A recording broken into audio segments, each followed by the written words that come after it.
1840년 4월 청나라와의 전쟁을 결정한 영국 원정군은 50여 척의 함대를 이끌며 광저우에 도착하고 화포 성능에서 절대적인 강세를 보인 영국은 청나라군의 연전 연승을 거두며 광동에서 협정을 맺게 된다. 협정에 분노한 청나라 주민들의 반발이 일어나 영국군 사상자가 나오게 되고 영국은 이를 빌미로 상하이를 점령하고 난징으로 진격하게 된다. 청나라는 수도 베이징이 위협받게 되자 결국 굴욕적인 협상 난징 조약에 조인한다. 난징 조약으로 불거진 지배층에 대한 불만은 홍수전으로 대표되는 태평천국 운동으로 이어지게 되는데 중국을 뒤흔든 두 재앙, 아편 전쟁, 태평천국 운동 마지막 이야기 지금 시작합니다. 아니 근데 어떻게 했길래 이 태평천국 운동이 청나라 전역에 이렇게 퍼질 수가 있는 거죠? 그래서 이제 그 과거에는 이제 본지인들이 객가인들을 굉장히 무시하고 멸시하고 참았는데 이제 이 종교 단체를 점점 커지는 거예요. 이게. 그러다 보니까 이제 맞서 싸우는 거예요. 그래서 처음에 개인 간 다툼이 이제 집단 간 다툼이 되는 거예요. 그러다 보니까 좀 무력 충돌을 발생해서 저 객가 출신이 좀 밀리니까 드디어 홍수전이 결심을 해요. 1850년 7월에 광서성 각지에 있는 이 배상제 요원들을 진티엔촌이라는 곳에 다 집합하라고 그래요. 그 대신 전부 자기의 가산을 전부 다 팔아서 오라고 해요. 뒤로 돌아갈 곳이 없어. 네, 그래서 다 자기의 가산을 다 정리하고 대략 1만에서 2만 명이 모여요. 엄청난 집단이 모여가지고 그 재산을 전부 다 배상제에 다 헌금을 하고 먹고 입고 하는 것은 중앙에서 전부 다 배급을 하는 거예요. 네. 그러고 나서 그 다음에 1월 달에 자신이 이제 38세 생일이에요. 이게 1월 11일인데 홍수전이 태평천국이라는 것을 선포를 해요. 네, 선포를 하고 자기는 천황으로 즉위를 해요. 지상의 천황이 되는 거죠. 천부가 있고 상제가 있으니까 나는 네, 천황이. 그리고 이제 아까 말했던 그 5명을 동서남북 그다음에 이강 해가지고 5명을 왕으로 보해요. 네, 그래가지고 하고 그때 이제 신도가 처음에 2만 명이었잖아요. 이게 점점 늘어가지고 이제 20만 명이 막 불어나게 돼요. 예. 그다음에 나중에 이제 한 몇 년 뒤에 남징을 점령했을 때는 100만 명까지 일어나요. 엄청난 교세가 확장이 되죠. 네. 그 정도로 청나라 사회가 많이 혼란스러웠다는 얘기겠네요. 예, 정신적으로도 얼마나 그랬으면. 그렇죠. 그러니까 그 해 이제 그 광서성의 용안이라는 곳을 점령을 해요. 용안을 점령해가지고 있다가 이제 그 광군들이 이제 공격을 할 거 아닙니까? 그런데 이걸 다 물리쳐요. 근데 문제는 이 세력이 몇십만 명인데 먹을 게 없는 거예요. 그러다 보니까 안 되겠다 싶어서 저 후난이라고 표시되는 지역에 이제 항코우, 한양, 이제 우한 이렇게 3개 도시가 그리는데 거기까지 점령을 해요. 그리고 거기에 있다가 또 이제 더 확장을 하기 위해서 1년 뒤에는 이제 우리가 잘 알고 있는 난징까지 점령을 해서 결국은 엄청난 세력, 즉 난징에서 한 10년 정도 정착을 하게 되고 일부는 이제 북쪽으로 가서 베이징까지 이어가고 또 일부는 서쪽으로 이렇게 가서 굉장히 세력을 많이 확장하게 됩니다. 처음에 이제 1차 아편 전쟁의 그 결과로 이제 항구 도시에는 서양인들이 와 있었고 특히 이제 광저우, 상해 이런 데는 이제 조계지까지 갖고 있었죠. 그래서 여기 있는 이제 서양인들이 이제 이 태평천국 운동을 어떻게 바라봐야 될까? 처음에는 이걸 좀 고민을 좀 합니다. 왜냐하면 공식적으로는 기독교 사회를 표방을 하는데 이제 서양은 다 기독교를 믿고 있잖아요. 1853년 4월에 이제 영국 공사 본햄이라는 사람이 사절단을 이끌고 이제 태평천국의 수도인 난징을 방문을 해서 홍수전을 만나게 돼요. 만나서 이전에 쓰던 난징 조약을 너희가 존중을 한다면 우리가 특별히 너희한테 군사적인 공격이나 그런 걸 하지 않겠다라고 얘기를 하는데 여기서 깨닫게 된 게 있습니다. 태평천국이 이제 여러 가지 개혁 조치를 취하고 해도 결국은 이제 큰 틀에서 중국의 전통적인 세계관, 중화 사상에서 벗어나지를 못하고 있다는 거죠. 또 여기서 막상 하고 있는 걸 보니 별로 기독교적이지가 않은 거예요. 그 매우 부도덕하게 그 홍수전이 생활을 하고 있고 또 이제 그 교리를 들어보니 뭐 자기가 하나님의 둘째 아들이라는 둥, 뭐 예수가 형제라는 둥, 뭐 그런 식의 얘기를 하고 있으니 이제 이거를 얘네가 과연 기독교 국가인가라는 의구심을 갖고 돌아오게 되는 거죠. 그래서 태평천국을 바라보는 눈이 상당히 이제 부정적으로 바뀌게 됩니다. 그러다가 이제 청나라에서 이제 중앙정부에서 방금 말씀하신 것처럼 이제 이 태평천국의 난을 어떻게 진압할 힘이 없는 겁니다. 그래서 상하이에 있던 이 중국인들이 일종의 자경단 같은 거를 만들어요. 자경단 같은 걸 만들어서 이 관리와 상인들이 돈을 모아서 서양식 무기를 사고 오. 또 이제 일종의 한마디로 용병을 고용을 하는 거죠. 그래서 처음에는 미국 장교, 나중에 영국 장교가 여기 중국인들 한 5천 명 정도로 훈련을 시켜줍니다. 오. 그런데 이들이 꽤 효과를 발휘하는 거예요. 그래서 이 상승군이라고 그랬는데요. 상승군, 항상 이기는 군대. 이 상승군이 이제 서양식 무기와 서양식 훈련을 받고 태평천국에 나섰더니 상당히 이제 효과를 보는 거죠. 그래서 이때 중국인들이 점점, 특히 남부 중국인들이 청나라 정부에 대한 그런 의구심을 갖게 됩니다. 중앙 정부를 못 도와주고 있는데 몇천 명밖에 안 되는 얘네들도 서양식 훈련 받고 싸웠더니 어느 정도 위력을 발휘하는 거예요. 그래서 청나라 정부에 대한 의구심이 더욱더 이제 커지는 상황 속에서 이제 그 2차 아편 전쟁이 일어나게 되죠. 나중에 설명하겠지만 1860년에 2차 아편 전쟁에서 영국과 프랑스 군이 승리를 거두게 됩니다. 그리고 나서 태평천국군한테 이제 상하이까지는 오지 말아라라고 이제 일종의 경고까지 하는데 이제 태평천국군이 상하이 근처에 닝보라는 지역이 있거든요. 여기를 점령을 합니다. 그러다 이제 여기서부터는 이제 서양도 이제 상당히 얘네가 우리한테 위협이 되는구나라고 느끼게 돼요.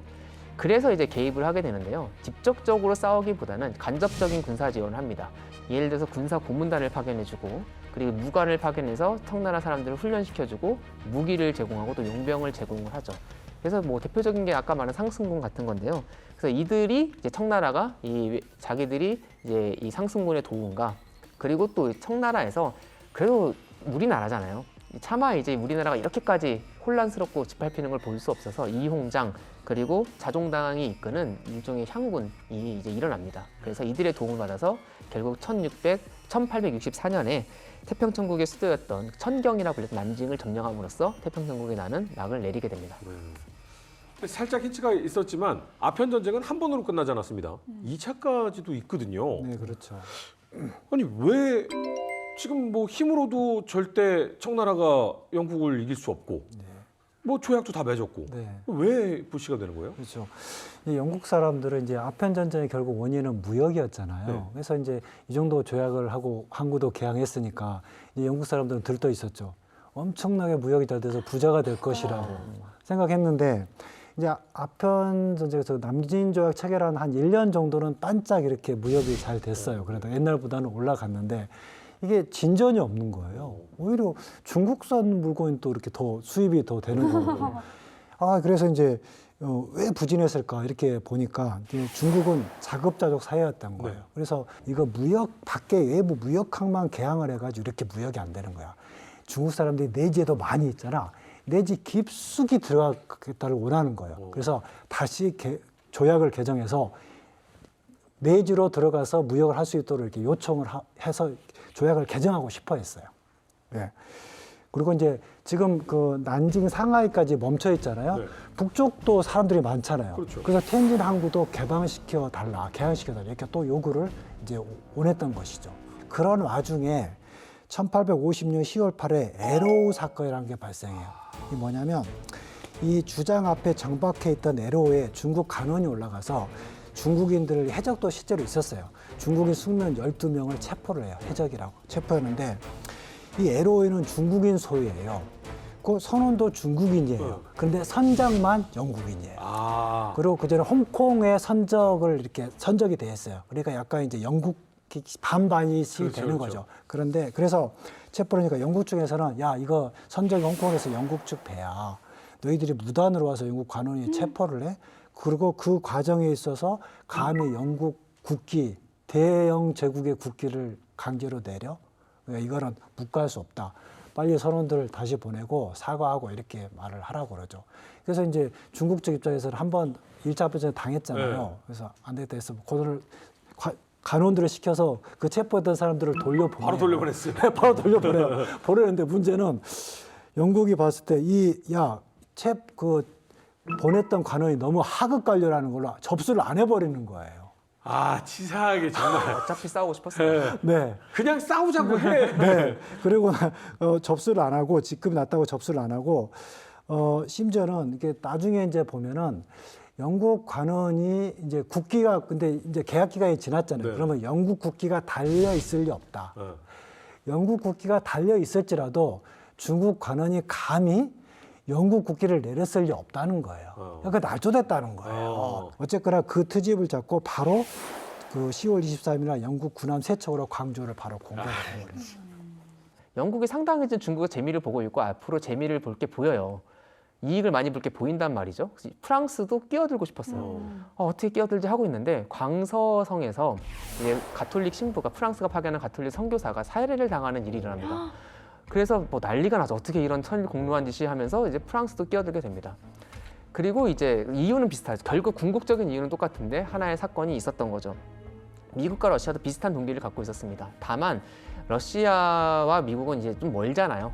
그렇게 따지면 영국과 프랑스도 멀긴 하지만 본국의 군대가 좀 멀리 있기 때문에 이제 나중에 영국과 프랑스가 승리를 거둬서 중국 시장이 열렸을 경우에 여기에 참여할 명분을 만들기 위해서 군사적인 지원을 하죠. 둘 다 군사 사절단을 보내고요. 그리고 미국은 여기에 직접적으로 군사 지원까지도 하게 됩니다. 1차 합병전 때는 이제 그 난징 쪽을 공략을 했잖아요. 이제 거기는 공략할 필요가 없는 거예요. 이제는 베이징으로 바로 가는 가자. 거예요. 거기에 직접 황제한테 압박을 해야지 이제 그 1차 합병전의 경험으로 얻은 거죠. 그래서 영국과 프랑스 연합군이 이제 북사를 결정을 하고 이제 미국과 러시아에도 통보를 하죠. 예. 그래서 사구의 행동을 같이 하기로 합니다. 그런데 요구 사항은 뭐냐면 아까 윤 교수 말씀 애국 공사를 베이징에 상주시켜라. 예. 그다음에 개항장을 더더욱 증가시켜달라. 그리고 세칙을 수정하라. 그리고 자유여행을 허가하라. 그다음에 선교 허가. 그다음에 기독교도인을 보호해라. 살해당했기 때문에 이런 요구들을 이제 요구를 하게 됩니다. 그래서 결국 이제 6월에 이제 사국과 협상을 해서 요 티엔진 조약이 체결이 되죠. 그 내용을 보면 요구했던 사항을 거의 대부분 들어주게 돼요. 그래서 애국공사가 이제 그 베이징에 상주하고 개항장을 추가하겠다. 중국 내지에서 기독교 포교 활동, 애국인의 내지 여행을 자유롭게 하겠다. 또 추가해서 애국 상선과 군함도 양쯔강 연안의 개항장 운항을 허가한다. 이런 내용들이 이제 포함이 됩니다. 또 관세를 감액하겠다. 또 배상금을 지급하겠다. 그런데 일단 티엔진 조약을 협약을 해서 일단 베이징 진출을 막았잖아요. 네. 그러고 나오니까 또 이 한풍청 조정에서 딴 생각이 나는 거예요. 야, 공사의 베이징 상주까지는 좀 너무한 거 아니야? 이 한풍제랑 총조정 생각 이건 도저히 받아들일 수가 없어요. 근데 약속은 했지만, 예. 그리고 베이징 그리고 이거 티엔진 조약했을 때 하나 더 했는데 이게 바로 협약이 그 조인이 되는 게 아니고 1년 뒤에 베이징에서 다시 이제 서명을 하면서 조약에 발효하기로 했었어요. 그러니까 1년의 시간이 있었던 거예요. 근데 베이징에서 그것도 하기 싫은 거예요. 그러다 보니까 이렇게 저렇게 계속 핑계 대고 있는 거예요. 협상을 안 하고. 아니 그러다가 때리면 협상 시작하고 예. 또 막 미루다가 또 때리면 시작하고 아유 답답하네요 진짜. 그리고 이제 그 협상할 때 이제 포교 활동을 자유롭게 해준다고 했는데 이러면 태평천국 그런 게 있었잖아요. 네네. 또 그게 또 이렇게 발생할 것 같은 거예요. 그러니까 여러 가지 측면에서 청 정부는 이 조약을 폐기했으면 좋겠다는 생각까지 하게 되는 것이죠. 네. 그러니까 뭔가 결정 났을 때 그때 사인을 해야 밀어붙여야 돼요. 미루면 안 돼. 얼마나 생각이 많은데요. 그러면 결국 그거 안 지키고 자꾸 뒤로 빼고 하면 또 때리러 올 거 아니에요. 그렇죠. 그래서 가죠. 그래서 1859년 6월에요. 이제 때가 돼서 베이징으로 갑니다. 그래서 여기서 이제 교전이 벌어져요. 교전이 벌어지는데 이때 중국이 잘했다기보다 이제 영국과 프랑스가 시간 계산을 잘못해가지고 한마디로 이제 밀물 썰물 걸 계산 잘못해가지고 한마디로 갯벌인 상태에서 이제 막 거길 다구포대를 공격을 하게 되는 상황이 벌어진 거죠. 그래서 이제 한마디로 이 교전에서 영국과 프랑스군이 집니다. 그러니까 그렇지 않아도 지금 조약 맺기 싫어 죽겠는데. 텐진 조약 하기 싫어. 하기 싫어 죽겠는데 승리까지 거뒀어요. 그러니까 이거 괜찮은 거 아니야? 얘 생각보다 또 여기까지 오니까 힘이 빠졌네? 막 이제 그런 생각을 하게 되는 거죠. 그래가지고 이제 청나라 조정에서 강경파의 목소리가 커져가지고 그러면 안 되는데 결국 조약을 폐기합니다. 근데 나머지 상황은 또 이제 그려지시죠. 이제 다구포대한테 한번 당했잖아요. 그래서 그 전에 청 정부가 그렇게 다구포대를 주고 베이탕으로 오라고 했는데 영프 연합군이 베이탕으로 상륙을 해요. 매운맛을 봤어. 그렇죠. 베이탕으로 상륙해가지고 거기는 이제 그 포대가 없었거든요. 그래서 거의 뭐 무혈로 입성을 하고 그 후면으로 가가지고 이제 다구포대를 완전히 박살을 내버리죠. 그리고 이제 티엔진을 이제 완전히 점령을 하죠. 그러니까 이제 어떻게 됩니까? 결국은 이제 베이징 가야죠. 가야죠. 그래서 10월 6일경에 베이징 서쪽 교회 원명원이라는 그 황제의 별궁이 있어요. 네. 근데 그 원명이 굉장히 유명해요. 서양의 고딕 양식과 중교의 양식을 해서 굉장히 아름다운 별장이에요. 그 별장을 이제 약탈을 하게 되죠. 약탈하고 심지어는 그 원명원을 불태워버려요. 네. 불태우고 거기에 있는 엄청 금은보화가 많았을 거 아니에요. 그래서 그걸 다 약탈하고 그 기록에는 그 원명과 베이징을 약탈하면서 3일 동안 베이징 시내가 검은 연기에 산불 나는 것처럼 이렇게 파묻혀 있었다. 이런 표현을 해요. 그 모양을 본 타임즈 기자가 그때 기사를 썼어요. 뭐라고 썼냐면 원명원을 불태워 파괴하고 약탈한 재산이 600만 파운드. 황궁의 궁전에 들어간 군인은 어떤 물건을 가져가야 할지 몰랐다. 금을 가져가기 위해서 처음에 취했던 은을 버리고 값진 보석이 박힌 시계를 가져가기 위해서 다시 금을 버리고 얼마인지 모르는 도자기, 그다음에 호로병 같은 것은 너무 커서 운반할 수 없어서 깨트려 버렸다. 왜 깨트려 그럼 높은 거지? 그리고 약탈한 프랑스 병사 호주머니에는 2만에서 4만 프랑, 심지어 100만 프랑까지 들어 있었다. 프랑스 본국에서도 이들의 그 만행을 보고 강도와 다를 바가 없다고 비난을 했습니다. 그 정도로 약탈이 심했던, 뭐 강간 이런 거는 말할 것도 없고. 그래서 이제 결국 이제 베이징이 마지막 점령당하기 전에 한풍제가 이제 베이징을 떠나죠. 그래서 아까 말한 열하로 떠나면서 이제 그 황족에 있는 공친화에게 이제 협상을 맡기면서 영국의 프랑스 요구 조건을 들어줘라. 들어주는 대신 그 티엔진 조약 비준도 빨리 해줘라. 대신에 빨리 베이징에서 철수만 해라. 이렇게 하고 이제 한풍제는 떠나고 결국 한풍제는 돌아오지 못하고 열하 피서산상에서 이제 사망을 하게 됩니다. 나중에. 그래서 한마디로 이 청나라 이 만주족 그 정권의 정당성이 흔들리게 되죠. 한풍제가 수도를 버리고 떠나가고 그리고 1대10 비율의 군대 그 차이가 있는데도 막 지고 그리고 이제 민중들의 삶을 돌보지 않고 이런 것들 때문에 과연 청왕조가 정당성이 있는가라는 생각 그리고 일반 민중들도 이 청나라의 지배가 과연 우리 백성들을 지켜주고 나라의 기본적인 역할을 다하고 있는가라는 의구심이 생기고요. 결국은 이제 이것 때문에 이제 이 이후로부터 중국은 서구 열강의 침략도 있지만 그 내부에서 뭐 의아단 운동 뭐 아니면 또 여러 그 자강 운동 등 여러 가지 이제 이 문제를 대처하기 위한 운동들이 일어나고 결국은 이제 청왕조가 수명을 다하고 이제 중화민국이 세워지는 그 과정으로 가게 됩니다. 이렇게 해서 어떻게 보면 청나라의 굉장히 치욕적이었던 역사 1차, 2차 아편전쟁 그리고 태평천국 운동까지 쭉 살펴봤습니다. 그럼 이를 통해서 마지막으로 이제 현재 우리가 얻을 수 있는 메시지, 교훈은 어떤 것인지 마지막으로 한번 정리를 해보도록 할까요? 네. 결국 이제 우리가 전쟁을 사실은 하지 않아야죠. 평화롭게 사는 것이 인류의 이제 목표니까. 하지만 전쟁이 발생했을 때는 반드시 이겨야 되는 것이죠. 그러기 위해서는 어떤 무기를 항상 새롭게 개발을 해야 되고 아편전에서 무기차 열세가 많이 났잖아요. 그 두 번째는 정치 어떤 군사 지도자의 어떤 전략을 잘 세워야 돼요.